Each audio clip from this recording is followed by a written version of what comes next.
जितने भी class 9th का स्टूडेंट सेकेंड टर्म का एग्जाम दे रहे हैं उसके लिए मैथ का जो है ना सब्जेक्टिव पेपर आ गया है।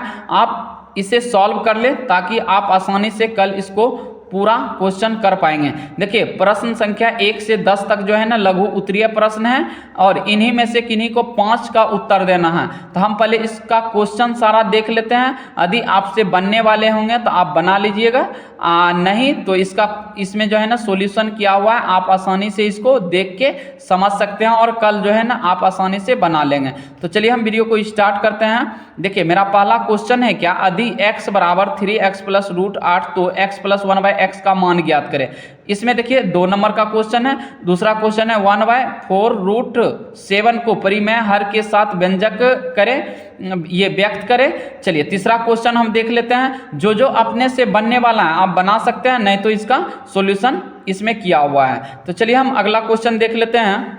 तो तीसरा क्वेश्चन हो गया आपका कि यदि x बराबर 1/2 रूट यहाँ से 2 माइनस रूट 3 तो x square minus 4x plus 1 का मान ज्ञात करें। तीसरा हो गया। चौथा क्वेश्चन है कि समीकरण 2x प्लस y बराबर 7 को 2 भिन्न हल निकालें।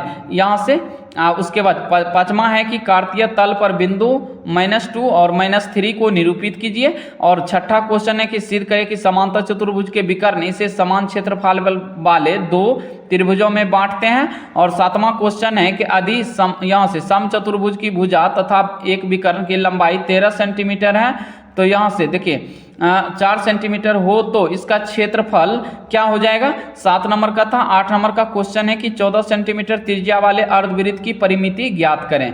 8वां हो गया। चलिए 10 तक इसका पहले हम देख लेते हैं। 7 और 8 हो गया। अब देखिए 9 में क्या है कि एक घनाभ का आयतन निकाले जिसकी लंबाई चौड़ाई तथा ऊंचाई क्रमशः 5 सेंटीमीटर 6 सेंटीमीटर 7 सेंटीमीटर है। अब अगला क्वेश्चन है 10 में कि एक घन का संपूर्ण पृष्ठ क्षेत्रफल ज्ञात करें जिसके कोर की लंबाई 8 सेंटीमीटर हो। तो देखिए 9 10 ये सब क्या है आपके लिए एकदम 8 ये सब एकदम आसान क्वेश्चन है। आप 5 क्वेश्चन का ही आसानी से जवाब दे सकते हैं, नहीं तो इसका जो है ना सॉल्यूशन मिल जाएगा आपको। अब देखिए हम 5 नंबर वाले क्वेश्चन देख लेते हैं। दीर्घ उत्तरीय वाला में 11 से 15 तक दीर्घ उत्तरीय है। किन्हीं 3 प्रश्न का उत्तर देना है। प्रत्येक के लिए आपको 5 अंक निर्धारित है। तो चलिए देखिए पहला क्वेश्चन है कि यदि x बराबर 7 प्लस 4 रूट 3 हो तो x³ प्लस 1/x³ का मान ज्ञात करना है। तो आपको यदि इसको सॉल्व करते हैं तो आपको 5 नंबर दिया जाएगा। अब देखिए 12 में है क्या कि समीकरण x प्लस y बराबर 5 और 3x बराबर 2y का आलेख एक ही ग्राफ पेपर पर खींचे। अब देखिए 12 नंबर हो गया। हम इसका अगला क्वेश्चन देख लेते हैं 13 का। क्वेश्चन नंबर 13 में है कि सिद्ध करे कि किसी वृत्त में एक ही चाप द्वारा केंद्र पर अंतरित कोण परिधि पर बने कोण का दुगुना हो, यहाँ से होता है, ठीक ना। 14 नंबर में है कि एक आयताकार कमरे की लंबाई चौड़ाई तथा ऊंचाई क्रमशः 4 मीटर 5 मीटर तथा सीलिंग यहाँ से इसका जो है ना लंबाई चौड़ाई और ऊंचाई दिया हुआ है। इसका ऊंचाई कट गया है, ठीक ना। थोड़ा सा इसको हम देख लेते हैं अगला पेपर में। अगला में हम इसको देख लेते हैं। इसका क्वेश्चन नंबर 14 है कि एक आयताकार कमरे की लंबाई चौड़ाई तथा ऊंचाई क्रमशः 4 मीटर 5 मीटर तथा 6 मीटर है तो कमरे की दीवार तथा सीलिंग को 10 रुपया प्रति वर्ग मीटर की दर से पुताई करने का खर्च ज्ञात करें। अब 15 में है कि देखिए यहाँ से निम्नांकित बारंबारता भी यहाँ से वितरण सारणी का संगत बारंबारता बहुभुज खींचे। अब देखिए यहाँ से वर्ग अंतराल और यहाँ से बारंबारता दिया हुआ है। हमको क्या खींचना है यहाँ से कि बारंबारता बहुभुज खींचे। चलिए अब तो हम 15 क्वेश्चन देख लेते हैं। इसमें से सारा हम यदि आपसे बनने वाले हैं ठीक है, नहीं तो हम इसका नीचे सॉल्यूशन आप देख लें इसका सारा। चलिए तो हम पहला क्वेश्चन देख लेते हैं। देखिए पहला क्वेश्चन में था क्या, x का मान दिया हुआ था इतना और पूछ रहा था क्या यहाँ से x प्लस 1/x का मान बताना था। तो चलिए हम x के जगह क्या करते हैं कि 3 प्लस रूट 8 को यहाँ पे रख लेते हैं। तो चलिए यहाँ से इतना रख लिए। उसके बाद इसके जगह x था नीचे में तो यहाँ भी हम रख लिए 3 प्लस रूट 8। तो अब करना क्या है, नहीं कुछ तो नीचे में 1 है, इसका एलसीएम ले लीजिए। तो एलसीएम ले लेंगे। एलसीएम लेंगे तो इसका गुना हो जाएगा, गुना कर लीजिए। उसके बाद प्लस 1। अब इसमें करना क्या है, देखिए 3 प्लस रूट 8 गुना है 3 प्लस रूट 8 2 बार है तो इसका होल स्क्वायर करेंगे तो ये क्या हो जाएगा a स्क्वायर। इस फार्मूला पे आपको ले लेना है यहाँ से देखिए क्या हो जाएगा, a प्लस बी का होल स्क्वायर, तो A square plus B square plus 2ab, इसी फार्मूला आप ले लीजिए इसको। तो यहाँ देखिए 3 का स्क्वायर हो जाएगा 9, और स्क्वायर से ये रूट कटा दिए हैं तो बच गया 8 प्लस 2 इंटू ए बी। तो ए का मान है 3 और बी का मान है √8, अब प्लस पहले से है 1, तो इसको गुना करेंगे 3 दूना 6 हो जाएगा, तो हम यहाँ पे लिख लिए 6√8। अब देखिए इसके आगे जो है यहाँ से इसको सॉल्व करने के बाद 9 8 जोड़ दीजिए और इसका 1, 9 8 17, 1 18 हो जाएगा, 18 प्लस 6√8 हो जाएगा, और नीचे में पहले से है यहाँ से एलसीएम ले लिए हैं तो ये 3 प्लस √8 हो गया। अब देखिए इसमें कॉमन हमको क्या दिख रहा है, 6 दोनों में कॉमन यदि लेते हैं तो यहाँ से 6 को बाहर करेंगे तो ये 6 या 18 हो जाएगा, 3 बच जाएगा इसके जगह, और प्लस √8 हो जाएगा। तो 6 को हम कॉमन ले लिए तो यहाँ से बच गया 3 प्लस √8। अब देखिए 3 प्लस √8 नीचे में भी है 3 प्लस √8, तो इसको हम कटा देंगे तो बच जाएगा सिर्फ 6 हो जाएगा, ठीक ना। तो पहला का जो आंसर 6 आ जाएगा। तो ये 2 नंबर का था सवाल। चलिए दूसरा नंबर का क्वेश्चन हम देख लेते हैं। देखिए दूसरा नंबर में क्या बोल रहा था कि 1/, यहाँ से 4 प्लस √7 का इसका परिमेयकरण करना था। तो अब परिमेयकरण हम कैसे करते हैं, देखिए नीचे में यदि हर में प्लस है तो हम परिमेयकरण करते हैं, दोनों में माइनस लगा देते हैं। यहाँ से नीचे ऊपर हम इससे क्या करते हैं कि नीचे ऊपर यहाँ से भाग कर देते हैं और यहाँ से इसके साथ गुना करते हैं, ठीक है ना।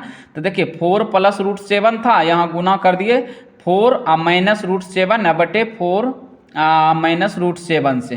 तो ये हम परिमेयकरण कर रहे हैं, तो इसका कर दीजिए यहाँ से, इसको देखिए a plus B into A minus B के फॉर्म में आ गया। तो हम जानते हैं कि a plus B into A minus B बराबर क्या होता है, A square minus B square.